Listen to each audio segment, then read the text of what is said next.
আপনার এই ঋণ আমি কি করে শোধ করবো? এত টাকা আমি কই পাবো?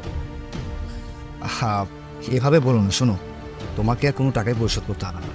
সত্যি স্যার, আজকে আপনার দয়ের জন্য আমি আমার বাবার জীবনটা বাঁচাতে পারলাম। এতগুলো টাকা আপনি না দিলে হয়তো বা আমি আমার বাবার চিকিৎসা করাতে পারতাম না। Thank you sir, thank you so much. আরে এটা তুমি কি বলছো? আমি তোমাকে কোনো দয়া দেখাচ্ছি না, বরঞ্চ যখন আমি লাইফে আমার স্ট্রাগল করছিলাম তখন তোমার বাবাই তোমার পাশে ছিল। আর শোনো, তুমি একদম লজ্জা পাবে না। তোমার যখন যা প্রয়োজন তুমি নির্দ্বিধায় আমাকে বলবে, ঠিক আছে? আচ্ছা স্যার, ঠিক আছে। আচ্ছা ঠিক আছে, তাহলে আমি উঠছি। আর হ্যাঁ, তোমার বাবাকে বলো যে আমি অবশ্যই তার সাথে দেখা করতে আসবো, ঠিক আছে?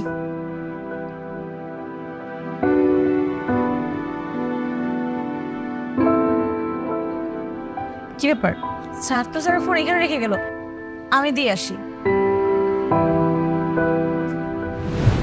ম্যাম, আপনি অনেক লাকি যে স্যারের মতন একটা লাইফ পার্টনার পেয়েছেন। স্যার আসলে খুব ভালো একজন মানুষ, নাহলে এই যুগে কে তার কর্মচারীর জন্য এতগুলো টাকা দিয়ে দেয়?